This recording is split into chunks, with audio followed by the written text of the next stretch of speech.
My girlfriend spoke at her ex's funeral, telling the crowd how much she loved him and that if they didn't break up, their family would be happy. While she grieved, I packed my stuff in a box and left. Now, the only way for them to have their happily ever after is if she boxed herself up 6 feet under. My girlfriend and I have been together for about 4 years. She used to be close friends with her ex. However, he tried to make a move on her while she and I were together, so she cut off their friendship. They knew each other for about 10 years. They were high school sweethearts, and they stayed together throughout college. They broke up because he did not want kids. He died recently, and my girlfriend was invited to the funeral. While I wasn't happy, so to speak, to see my girlfriend cry about this guy, I swallowed my emotions and offered my full support. She asked me to come with her. Here's where things get messy. She kept talking about how she wishes they never broke up in the first place and that she'd never met someone who she loved as much as him. She made a speech about how she says that if things had been different, they'd be a happy family with children. I had to force myself not to say anything then. Now, we're back home, and she hasn't said anything about what she said. I'm so close to just leaving, but I just don't know if she only said that out of grief. Update 1. It's been a stressful couple of days, and my post got a lot more attention than I expected. It was overwhelming, to be honest. It's been a week since the funeral itself, and I've been talking to some friends as well as reading comments on my last post. Truth be told, I've been hesitant to talk about this with my girlfriend because she's still depressed. She's not talking to me at all, and I've been taking care of everything around our place. She's just been lying in our bed. I've tried to talk to her, but she just shuts me out. I've been reflecting on our past relationship and have realized a couple things. My girlfriend was never as passionate about me as she was about her ex. She never did anything as romantic or thoughtful for me when compared to her ex. For example, she's never gone traveling for more than 3 days with me, but she traveled often with her ex, sometimes for years. It's not like I haven't offered. I was simply told to get over it and that each relationship is different, and people said stuff like, if she wanted to be with her ex, she would be.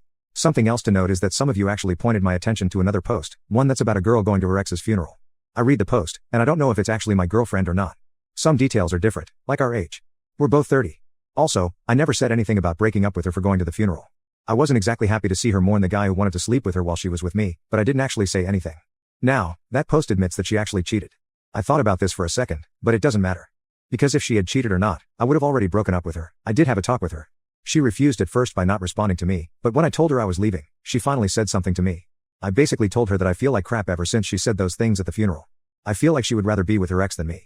I felt like her second choice. She started to yell at me.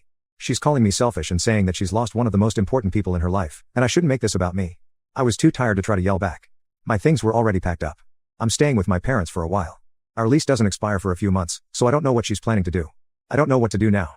I thought I was going to marry this girl someday and have kids, but she wanted someone else all this time. Update 2. It's the day before Valentine's, and I had actually planned something for my girlfriend before this whole mess started. I can't help but think of her. Our shared friend group didn't side with anyone. They have been supportive of both of us, it seems. I've explained to them why we broke up, and they were all pretty understanding. My friend and his girlfriend are friends with both of us, and I've asked them about my ex. Apparently, she hasn't been doing well. She's back to work after taking like 2 weeks off work. Besides that, she hasn't been out of the apartment. She hasn't tried to reach me, and I haven't tried to reach her. Our lease expires next month, so I don't know what she's planning to do. She could afford the rent on her own, but she'd be scraping by. I've been tempted to reach out. I hated breaking up, but I hate even more how we broke up. It feels like I left her behind when she needed me the most. If she reacted like this to anyone else, I'd be there for her, no questions asked. But I know better. I know I'd be resentful because she still wants her ex over me. Update 3. She finally reached out. I came back from work to my folks' place, and she was there. My mom let her wait for me. While I'm upset with my mom for letting her in and not giving me a heads up, that's another issue. When I came back, my mom went to the store to give us some privacy. I was a mess inside, but I held it in. She asked how I was and what I'd been up to. And we talked as if we were just catching up. I finally asked what exactly she wanted. She said she's sorry for what she did and regrets how things ended between us. She went on to say that she did genuinely love me, and she did want to start a family, but the sudden death of her ex simply hit her too hard. She says she's sorry for what she said and that she didn't mean it.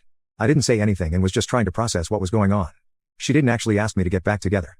I told her that no matter what she said now, I couldn't forget what she said at the funeral and how she acted afterwards. She said she understood and just wanted to talk to me. I told her that I don't think we can be friends and that I don't hate her, but I just don't want to be near her. She left, and I was left a wreck. She seems to be okay. She looked healthier than the last time I saw her. I'm actually moving out of my folks' place, and I'm not going to tell her. I'm going to make sure my parents don't say anything. I hope that was the last time I saw her, at least for a long time. Oh, and one quick thing I wanted to mention. My name is off the lease at our old place, and the landlady was very understanding.